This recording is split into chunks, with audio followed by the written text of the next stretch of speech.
Este Salmo 16, en el Nuevo Testamento, por ejemplo, se cita en 3 lugares diferentes al hablar de la resurrección del Mesías.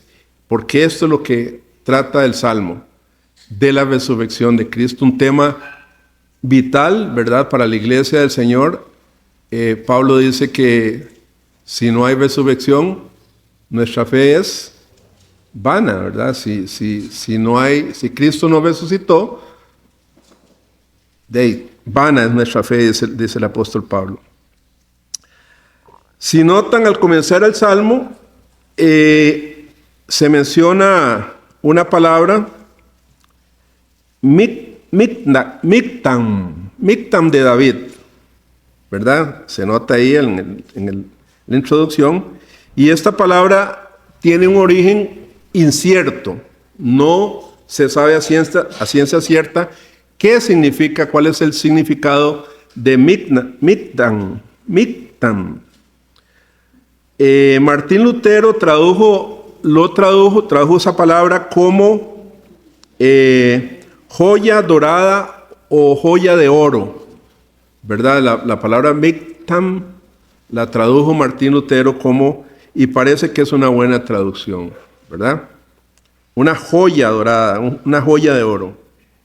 Entonces podríamos llamar a este salmo la joya de oro de David, ¿verdad? Salmo 16.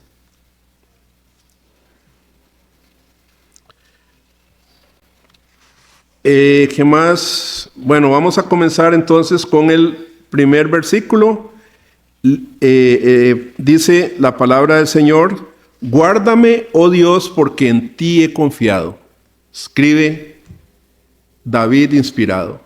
Guárdame, oh Dios, porque en ti he confiado. Recordemos que Cristo en su primera venida dijo que había venido a hacer la voluntad del Padre. Guárdame, oh Dios, porque en ti he confiado.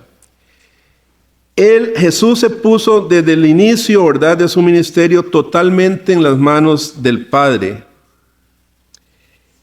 Él ocupó voluntariamente un lugar de sujeción aquí en la tierra. Él se sujetó completamente a Dios, su Padre, en todo lo que él hacía.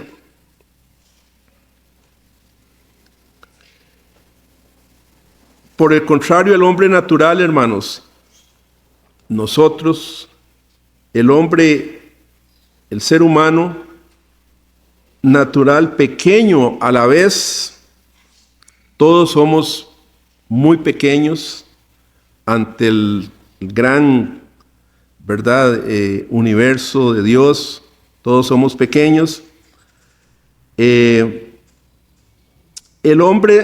El ser humano se enorgullece de sus logros normalmente, ¿verdad? Y trata de elevarse cada vez más, ¿verdad? El orgullo del hombre es grandísimo y dice: yo lo he logrado, yo he hecho esto, yo. Y no toma en cuenta a Dios en su vida. Vive como que Dios no existiera. Cada vez se eleva más. Los enorgullece sus logros. Y siempre habrá algunos seres humanos que ocupan altas posiciones en la sociedad, como por ejemplo políticos, ¿verdad? Ustedes saben el poder que tienen ciertos políticos en el mundo, científicos, ¿verdad? Y hasta educadores. Y esa gente casi parece que quisiera ocupar el lugar de Dios en su vida. Pero en el contexto, hermanos, del universo, el ser humano es insignificante.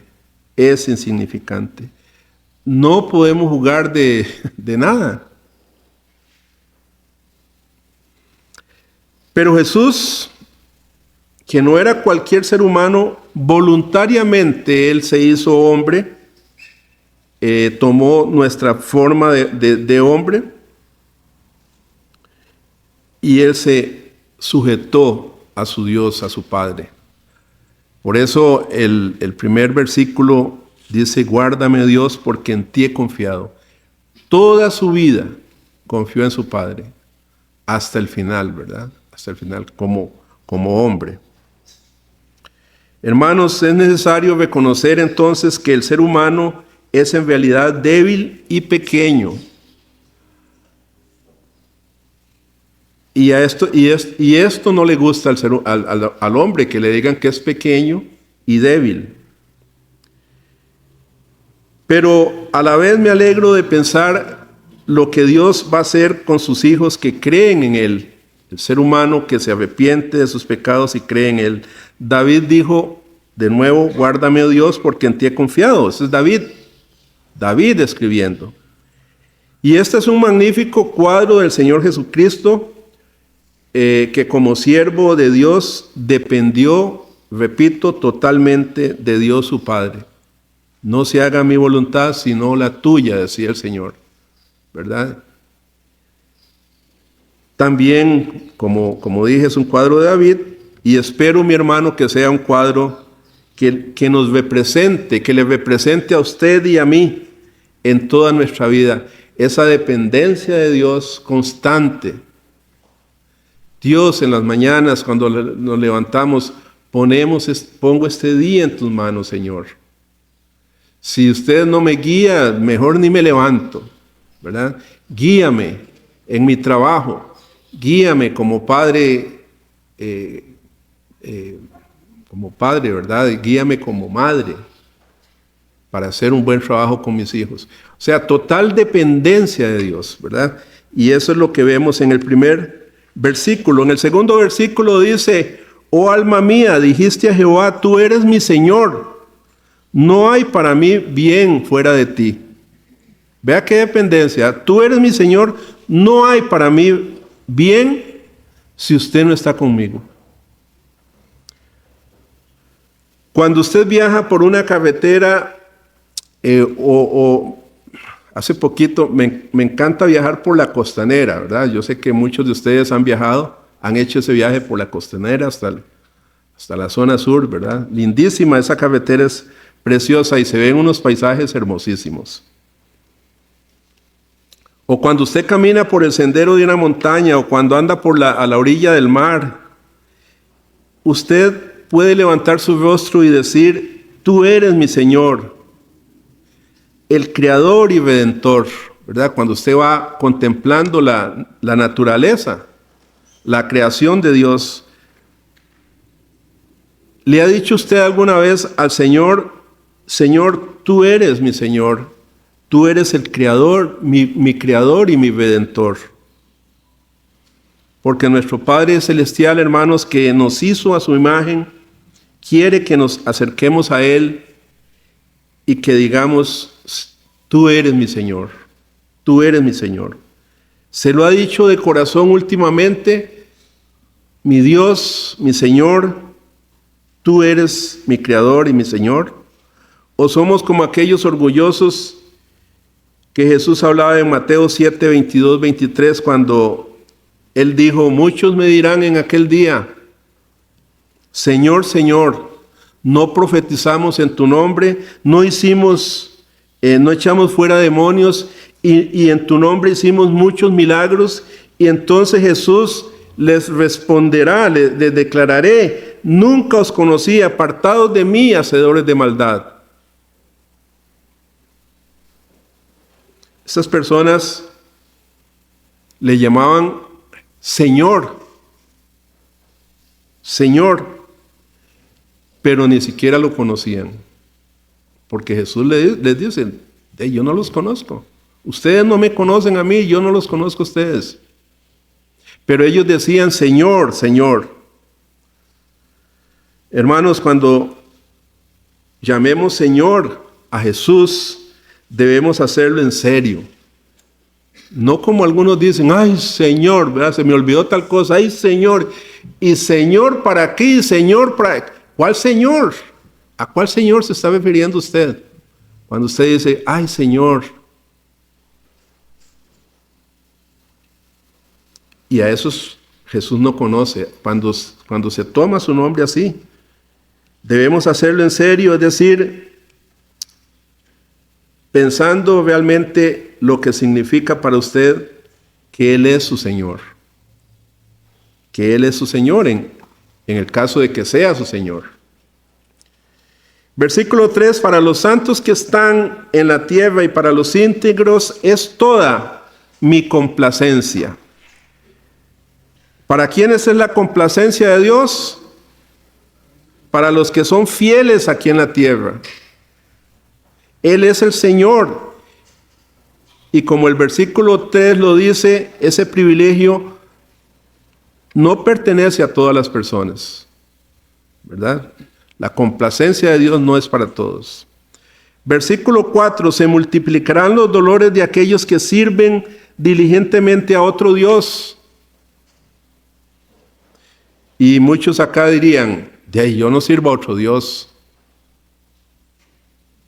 Pero podría ser, ¿verdad?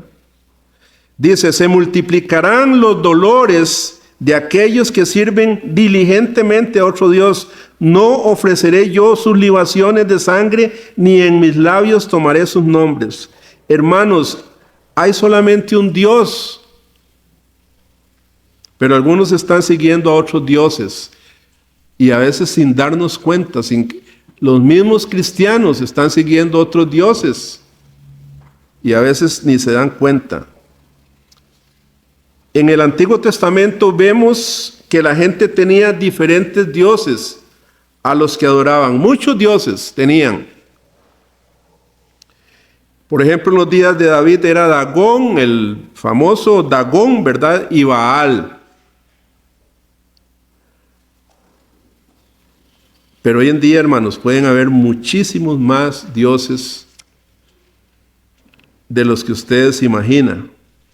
Hay algunos, hoy en día, algunos hombres dicen, yo no tengo ningún credo, o sea, los ateos. Pero en realidad, ellos sí tienen un credo, y es negar a Dios. Nadie puede evitar tener un credo. Todos tenemos un credo. Versículos 5 y 6, Jehová es la porción de mi herencia y de mi copa. Tú sustentas mi suerte, las cuerdas me cayeron en lugares deleitosos, y es hermosa la heredad que me ha tocado. El Señor es la porción de mi herencia, dice David. Él fue quien descendió a este mundo y Él ocupó ese lugar andando en un mundo de pecado y de dolor. Vino a este mundo lleno de pecado. David se alegra de estar unido al Señor. Jehová es la porción de mi herencia, dice. Y esto traía paz y felicidad, gozo a su vida. Él dijo, el Señor es la porción de mi herencia y de mi copa. ¿Cuál es la diferencia entre porción y copa aquí? Bueno, porción, podemos decir que es lo que a mí me pertenece. Esta porción me pertenece, ¿verdad? Esta casa me pertenece. Ya sea que la disfrute o no, es mía. Ese carro me pertenece, es mi porción. Y mi copa, por el contrario, es aquello de lo cual me apropio yo. ¿Verdad? Cuando yo tomo una copa llena de vino, sin fermentar, lo tomo, lo hago mío, lo que está dentro de la copa. Por ejemplo, imagínense un niño pequeño, una niñita pequeña sentada en la mesa. Usted le pone un plato de comida y al rato ese niño, digamos un niño de un año, ¿verdad? Usted le pone un plato y al rato usted ve toda la comida desparramada ahí en el plato, ¿verdad? Pero se come una parte de esa comida. Aunque la desparrama toda, se come una parte. Él solo se apropia de una parte que en realidad comerá. Y esto es lo que en este pasaje llamamos copa, lo que nos apropiamos. Hay muchas personas en este mundo, hermanos, que han sido bendecidas por Dios y son bendecidas por Dios con toda clase de bendiciones materiales y espirituales, pero no las disfrutan. Están llenos de bendiciones de Dios por todas partes, por todos lados, pero no disfrutan de esas bendiciones. Su copa no está rebosando, como dice David en el Salmo 23, ¿verdad? Mi copa está rebosando. Y Dios quiere que disfrutemos de la vida que Él nos da. La vida es hermosa, es linda. A mí me gusta mucho la vida, ¿verdad? Bendito sea Dios por la vida que nos da con todas sus cosas.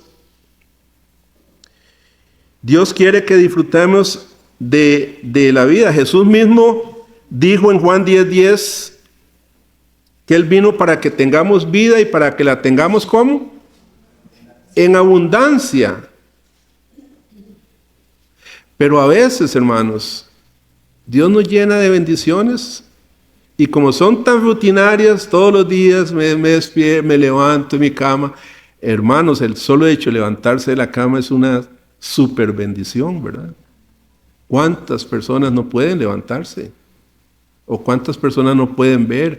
Etcétera, etcétera, etcétera. Ahí ustedes pueden pensar en todas esas bendiciones. Yo vine para que tengan vida y para que la tengan en abundancia, dice el Señor. Y en Juan 15:11 dijo que había venido para que tuviésemos su gozo y para que nuestro gozo sea completo. Él quiere que nosotros tengamos una buena vida. Porque esta es una manera de experimentar plenitud que debe llenar toda la vida. Y no como muchas veces sucede, que solo disfrutamos de las bendiciones de Dios, múltiples bendiciones de Dios, unas pocas veces. Poquitas veces le decimos, oh Dios, gracias, Tú eres mi porción. En cuanto al versículo 6 dice que las cuerdas me cayeron en lugares deleitosos y es hermosa la heredad que me ha tocado. La costumbre de los judíos era dividir la tierra echando suertes, ¿verdad? Dividían, ustedes recuerdan Josué, ¿verdad? Cuando le tocó echar suertes, marcando las divisiones con cuerdas. En otras palabras, el escritor compara las bendiciones de Dios con la mejor herencia. Nosotros, usted y yo tenemos la mejor herencia. Es hermosa la heredad que nos ha tocado. ¿Cuál es Dios? ¿Verdad? Tenemos fe. Muchos no tienen fe. Es hermosa la heredad que me ha tocado. Y esto nos recuerda a nosotros la maravillosa herencia que tenemos en Cristo Jesús. Dios, usted tiene a Cristo, hermanos, usted lo tiene todo. Dice el apóstol Pablo, si tenemos a Cristo, estamos completos. Pero no, a veces las quejas nuestras son mayores, ¿verdad? Y nos quejamos de un montón de cosas que no tenemos, pero no vemos lo que sí tenemos, que son múltiples bendiciones de Dios. Y tenemos a Cristo, lo principal, en nuestros corazones. Versículo 7, bendeciré al Señor que me aconseja aún en las noches, me enseña mi conciencia. ¿A cuántas personas les cuesta dormir en las noches? Bueno, yo soy uno que no duermo bien, ¿verdad? Hace muchos años no duermo bien, pero es por la cuestión de la próstata y esas cosas, ¿verdad? Uno se levanta en las noches 3, 4 veces a orinar, ¿verdad? Y eso interrumpe el sueño, ¿verdad? Pero ¿qué piensa usted cuando usted se desvela en las noches? Cuando no puede dormir. Bueno, aquí vemos que el salmista pensaba en el Señor, ¿verdad? En el versículo 7, él pensaba en el Señor. Dice, bendeciré a Jehová que me sustenta, aún en las noches me enseña mi conciencia. Eso es lo que debemos hacer cuando no podemos dormir. Piensa a alabar al Señor y a pensar en Él. y darle gloria a Él cuando no puede dormir. Señor, gracias. Y por fin llegamos a los versículos del 8 al 10, ¿verdad? A los textos del Salmo que son citados en el Nuevo Testamento. Salmo mesiánico, los que son citados, los que Pedro va a citar en el Nuevo Testamento. Y dice, leo de nuevo, del 8 al 10, a Jehová he puesto siempre delante de mí, porque está a mi diestra, no seré conmovido.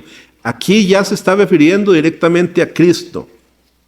Se alegró por tanto mi corazón y se gozó mi alma. Mi carne también descansará confiadamente, porque no dejarás mi alma en el Seol, ni permitirás que tu santo vea corrupción.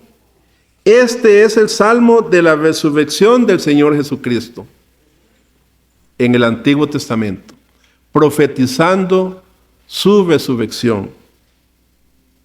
Este fue el núcleo central del mensaje del apóstol Pedro en el día de Pentecostés. ¿Recuerdan? Hechos capítulo 2, el día de Pentecostés. Él cita estas palabras. Les invito a todos a ir al libro de Hechos. Vamos al libro de Hechos, capítulo 2, versículos del 25 al 27. Hechos 2, y ahí se van a asombrar de cómo, ¿verdad?, esa profecía hecha por David se está cumpliendo en Hechos 2. ¿Cuál es el tema de Hechos 2? ¿Verdad? El Espíritu Santo que es derramado a toda la iglesia, ¿verdad? A todo el creyente. Dice el versículo 25 de Hechos 2. Porque David dice de él, ¿de quién? De Jesús. Veía al Señor siempre delante de mí, porque está a mi diestra, no seré conmovido. Esto se cita en el Salmo 16. Porque está a mi diestra, no seré conmovido. Por lo cual mi corazón se alegró y se gozó mi lengua. Ahí dice mi alma. Y aún mi carne descansará en esperanza. Porque no dejarás mi alma en el Hades, ni permitirás que tu santo vea corrupción. Cita directa del Salmo 16 por el apóstol Pedro. El infierno o Seol era la palabra hebrea usada por David y su pueblo en el Antiguo Testamento. Y en el Nuevo Testamento es Hades, para referirse a ese mundo invisible, la muerte y todas esas cosas que podía ser también la tumba, la sepultura, ¿verdad? Y siguió citando Pedro en el versículo 28. Me hiciste conocer los caminos de la vida. Me llenarás de gozo con tu presencia. Varones hermanos, se os puede decir libremente del patriarca David, que murió y fue sepultado, y su sepultura está con nosotros hasta el día de hoy. Bueno, desde el lugar de donde estaba hablando Simón Pedro, el atrio del templo, ahí es donde estaba hablando, él podía señalar el lugar donde se encontraba la tumba de David. Y desde ahí podía decir, David está enterrado ahí, ¿verdad? Porque él podía verla. David está enterrado ahí. Y sigue Pedro diciendo, pero siendo profeta y sabiendo que con juramento Dios le había jurado que de su descendencia en cuanto a la carne levantaría al Cristo para que se sentase en su trono, viéndolo antes, dice, habló de la resurrección de Cristo, que su alma no fue dejada en el Hades, ni su cuerpo vio corrupción.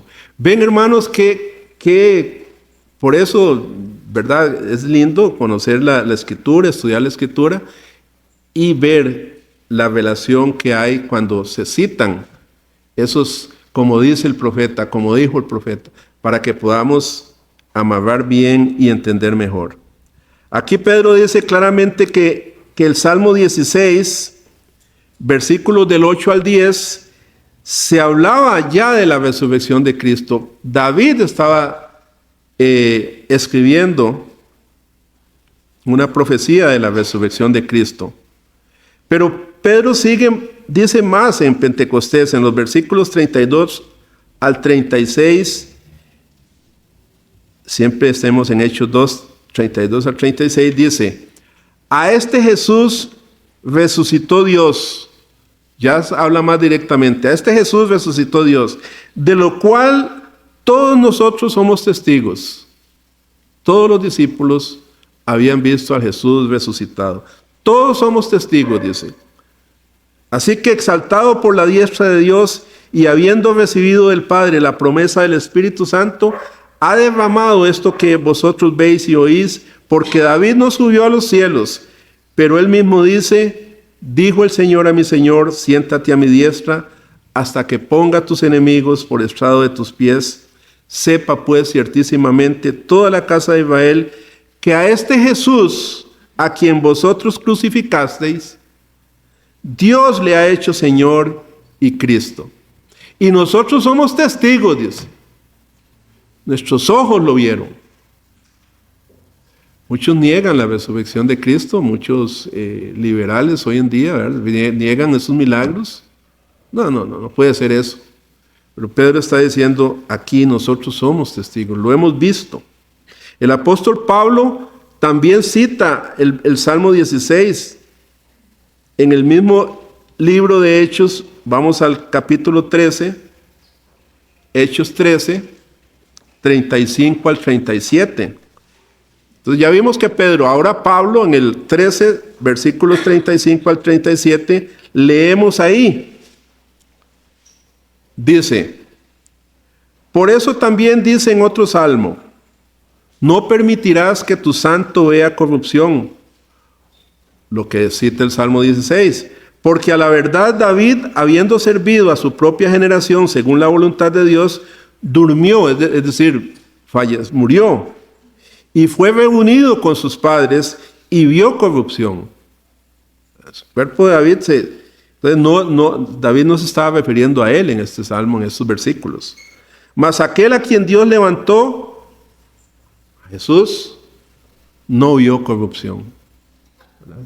Jesús fue levantado al tercer día, resucitó, y su cuerpo no vio corrupción.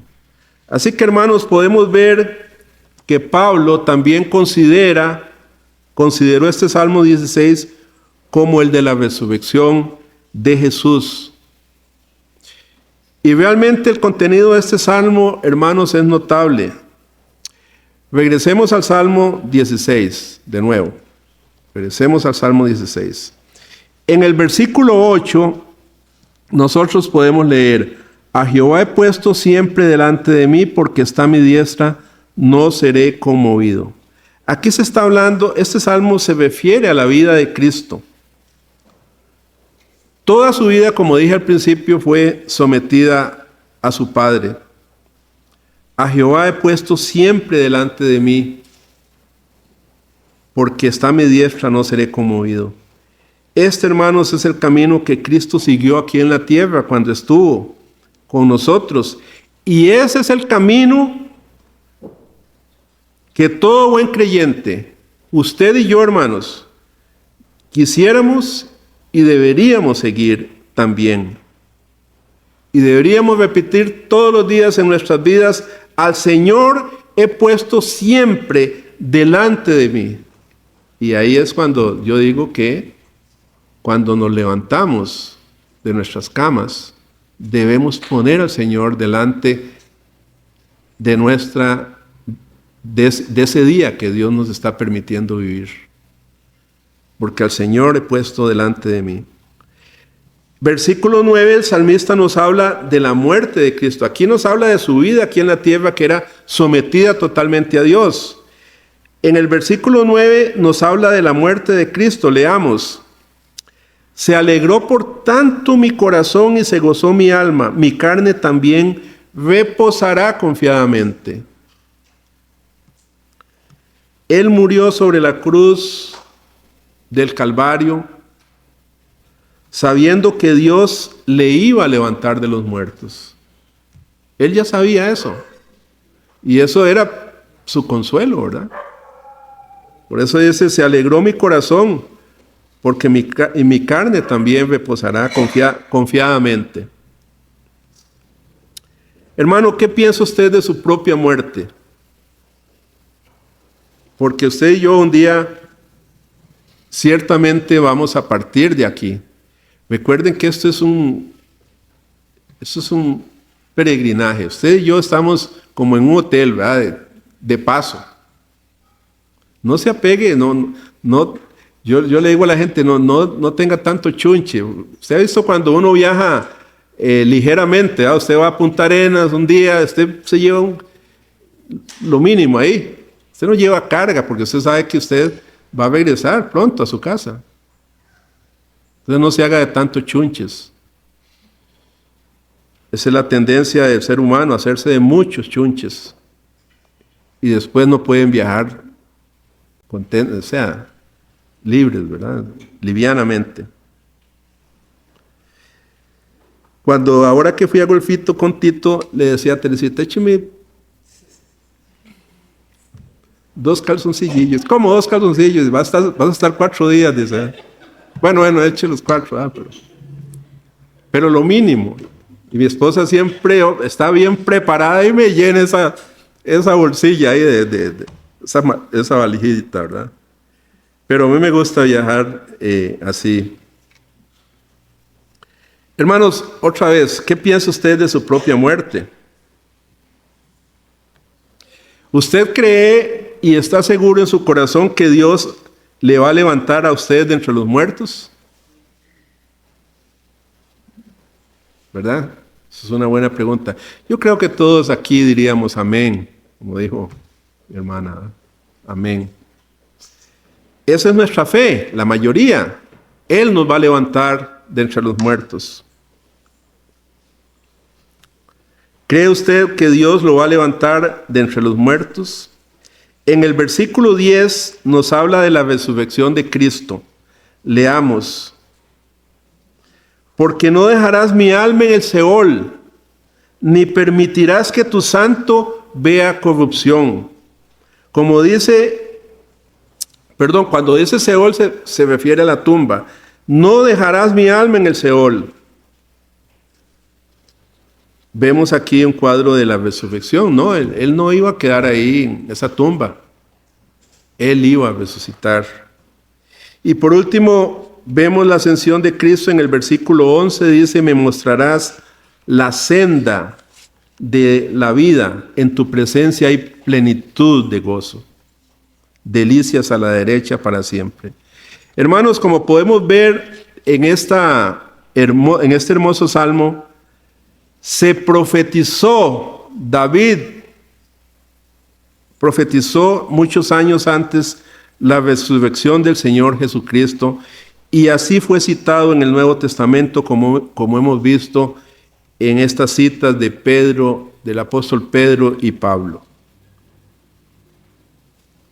Esto, como dije, reforzaba su presentación del mensaje del Evangelio.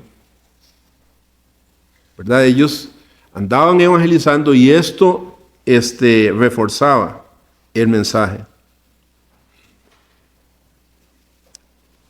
El mensaje de la resurrección de Cristo siempre fue un mensaje central en la primera iglesia cristiana desde el principio, incluyendo, por supuesto, la muerte de Cristo. El apóstol lo resumió en su primera carta a los Corintios diciendo que esa era una revelación que él había recibido y la comunicaba a la iglesia de Corinto y a la iglesia universal. Leamos en 1 Corintios, no tienen que buscarlo, lo voy a leer. 1 Corintios 15, 3 y 4 dice, porque primeramente, dice el apóstol, os he enseñado lo mismo que recibí. Yo recibí esa revelación, dice Pablo, que Cristo murió por nosotros, Murió por nuestros pecados, conforme a las Escrituras. Sí, ya estaba escrito, ya estaba esa profecía. Él murió por nuestros pecados conforme a las Escrituras, y que fue sepultado, y que resucitó al tercer día conforme a las Escrituras. ¿Ven cómo la palabra de Dios que hablábamos en la escuela dominical es tan importante, hermanos? Tan importante conocer Antiguo Testamento, tenemos que conocerlo bien para interpretar mejor el Nuevo Testamento. Aunque estos salmos hablan primordialmente, como dije, de nuestro Señor Jesucristo, nos describen también la experiencia de David en la carne. Y esto nos ayuda a sentirnos identificados. Muchas veces cuando leemos los salmos nos identificamos con David, con sus experiencias. Cuando él se sintió acosado, recuerdan, y cerca de la muerte, cuando Saúl lo andaba persiguiendo. Y cuántas veces a veces nos sentimos así nosotros, ¿verdad? Llenos de problemas, problemas nos siguen. Y hasta a veces la muerte, en algunos que están enfermos. También nos ayuda a experimentar el perdón de Dios después de haber pecado. ¿Recuerdan la caída grande de David? Pecó contra Dios. Y David pide perdón y se arrepiente de su pecado. Eso es lo que tenemos que hacer todos, hermanos. Dios, perdóname, y volver otra vez al camino. Y también cuando sufrió graves problemas familiares. ¿Quién sufrió más problemas familiares que David? Sus hijos contra él, queriendo tomar el poder, queriendo matarlos, sus propios hijos. Pero hermanos, sin duda, la experiencia límite de todo ser humano es la muerte. Ese tema no nos gusta para nada, a nadie, a mí tampoco, ¿verdad? Pero esa es la experiencia más grande. Y David aprendería al fin que la muerte no representa una amenaza fatal, trágica, irreversible. Para él no representaba eso. Porque como enseñan estos salmos, él había disfrutado de grandes bendiciones, de privilegios y una verdadera relación con Dios, un compañerismo con Dios, ¿verdad? Íntimo. Por lo tanto, David, más bien Dios, no permitiría que la muerte, escenificada con la fría realidad de una tumba, iba a interrumpir la relación que Dios tenía con David y David con Dios. Nada iba a impedir eso, ni su pecado, ni sus problemas familiares, ni su verdad, nada iba a interrumpirlo. Y hermanos, de la misma manera y en un sentido más amplio, más, yo diría, más pleno, más rico en significado, esa será la experiencia de los creyentes, de todo creyente, de todos los tiempos. Esa será la experiencia. Tanto los cristianos de que nos han precedido y nosotros podemos decir que teniendo en la Biblia una revelación completa de la doctrina de la resurrección, podemos decir que incluso cuando muramos, Dios no va a permitir que la muerte destruya esa relación plena de compañerismo que tenemos con Él. ¿Quién me podrá separar del amor de Cristo? Decía el apóstol, ¿verdad? Ni la muerte, nada, nada.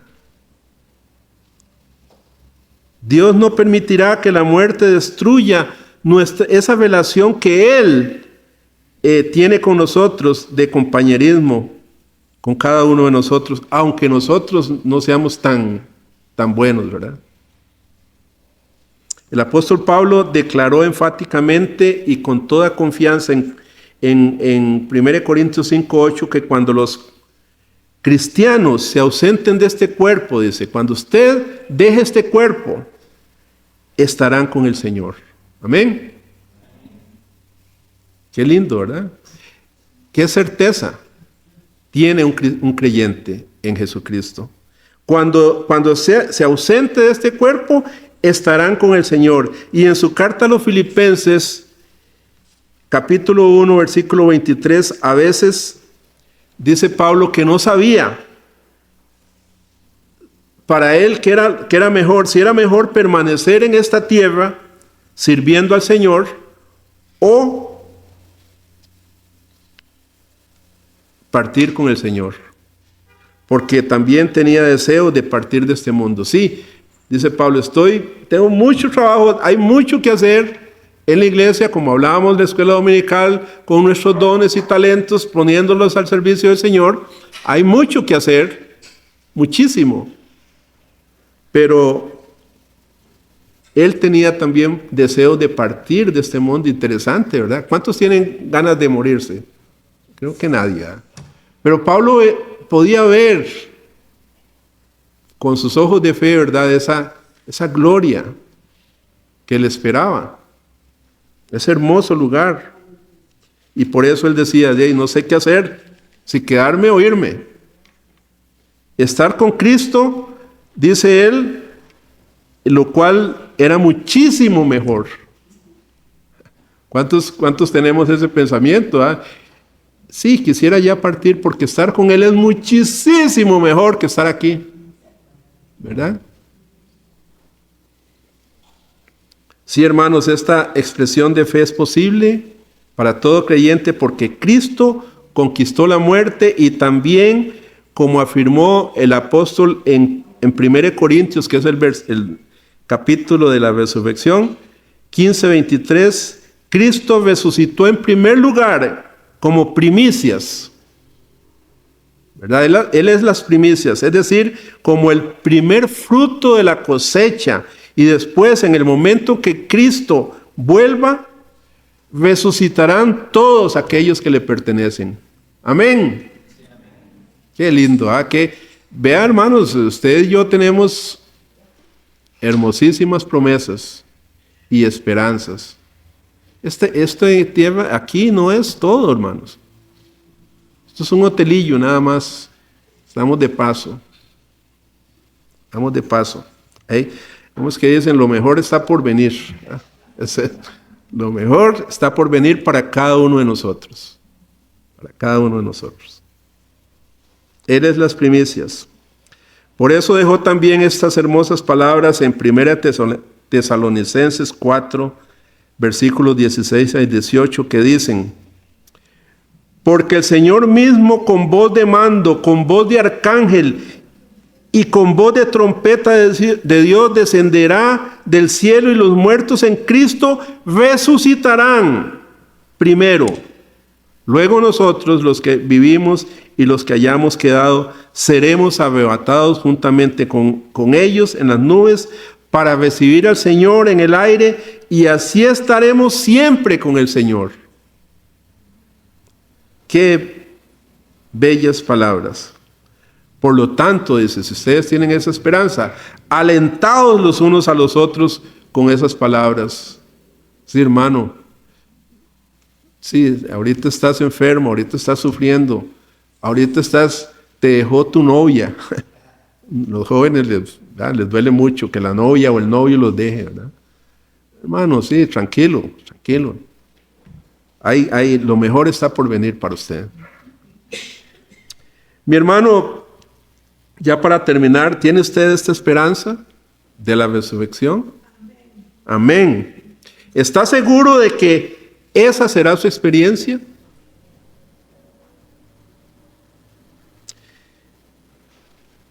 Si es así, sin duda usted experimentará un gran consuelo aquí en este mundo y cuando tenga que partir.